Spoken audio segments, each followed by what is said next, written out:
جی پانچواں ہے کوئی ایسے شخص جس کو کوئی حسب و نسب والی عورت، جمال خوبصورتی والی عورت بد کرداری کی دعوت دے اور وہ کہہ دے میں اللہ سے ڈرتا ہوں۔ یہ پانچواں شخص ہے جو اللہ کے عرش کا سایہ پائے گا۔ اللہ ہمیں بھی ان میں سے کر دے۔ ضروری نہیں ہوتا کہ کوئی بد کرداری کی دعوت دے، ٹھیک ہے، کوئی بھی خاتون ایسی نہیں ہوگی دنیا میں کہ جو سیدھی جا کے کسی کو بے حیائی کی دعوت دے، بد کرداری کی دعوت دے۔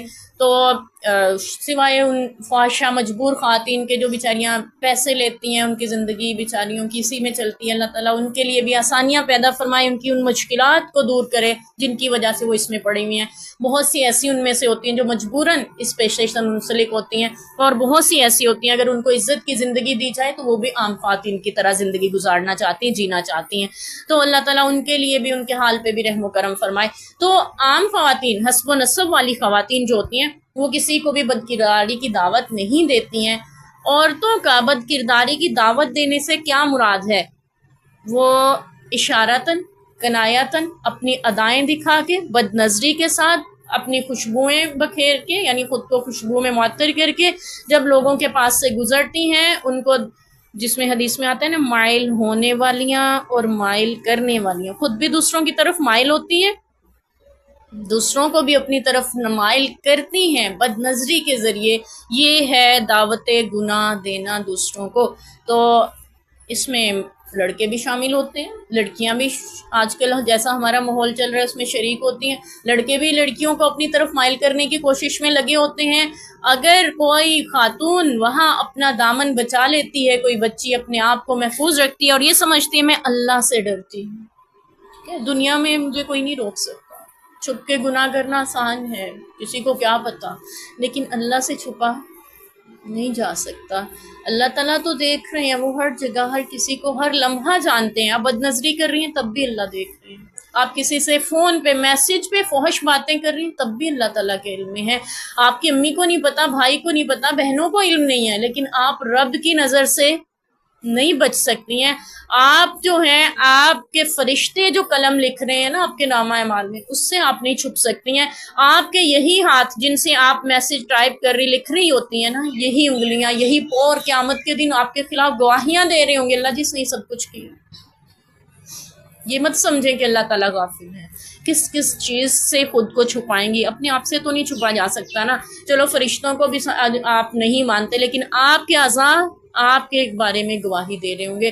اس لیے یہ ضروری نہیں ہے کہ فحاشی کی دعوت جو ہے وہ صرف بدکاری کی دعوت ہے، بد نظری بھی فحاشی ہے۔ حدیث پاک میں آتا ہے کہ آنکھ بھی زنا کرتی ہے، حدیث کا مفہوم ہے، اور اس کا زنا بد نظری ہے، بے حیائی ہے، بری نظروں سے، گندی نظروں سے کسی کو دیکھنا ہے۔ تو اسی لیے حدیث میں آتا ہے کہ اپنی نظر کی حفاظت کریں۔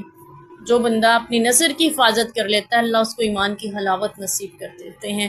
اور آپ کو اگر پتہ ہو، ہماری میڈیکل سائنس جو ہمیں بتاتی ہے نا، اللہ تعالیٰ نے ہماری آنکھوں میں 24 کروڑ بلب روشن کیے ہوئے ہیں، 24 ارب بلب روشن کیے ہوئے ہیں، جس کو کہتے ہیں ان کی روشنی سے ہم دیکھ پاتے ہیں اس دنیا کو۔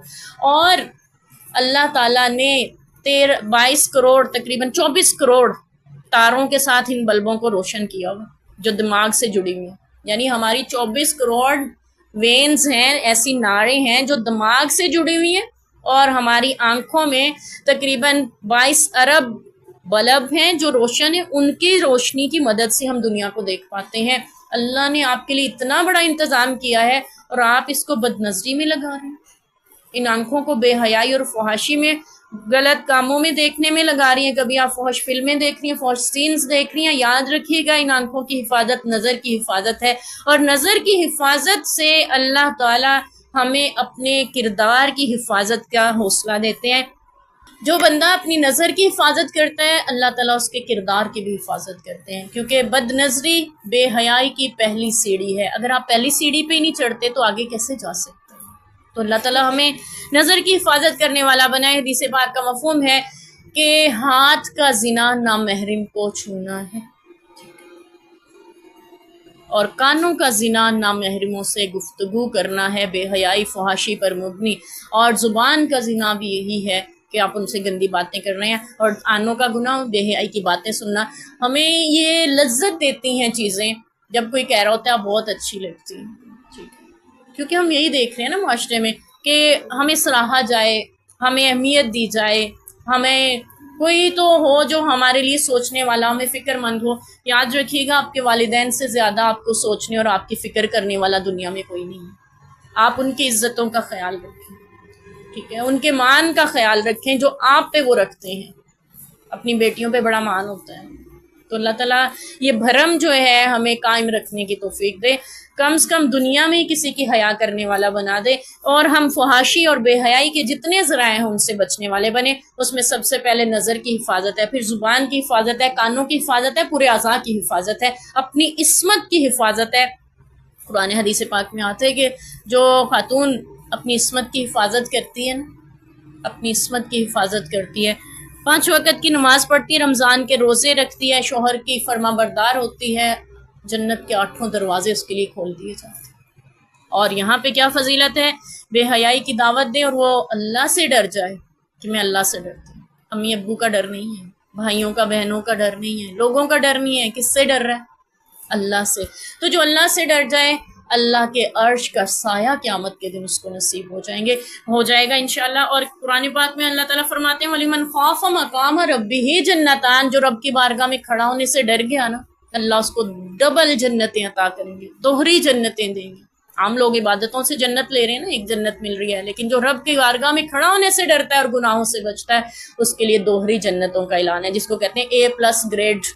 A گریڈ بھی ہوتا ہے نا، A+ گریڈ. تو اللہ تعالیٰ ہمیں یہ نصیب کرے توفیق کہ ہم بے حیائی کے ہر راستے کو اپنے اوپر بند کر سکیں اور ایمان کی حلاوت میں زندگی گزارنے والا ہوں، اور اللہ کے عرش کا سایہ ہمیں نصیب ہو. ہم ان خوش نصیبوں میں بھی شامل ہوں جو اپنے آپ کی اپنی عصمتوں کی حفاظت کرنے والے تھے. کوئی اگر بدنگاہی بے حیائی کی دعوت بھی دے تو ہم کہہ دیں ہم اللہ سے ڈرتے ہیں، اللہ سے ڈر کے اس سے رک جائیں. اللہ تعالیٰ ہمیں عرش کا سایہ نصیب کریے، فضیلت حاصل کرنے والا بنائے.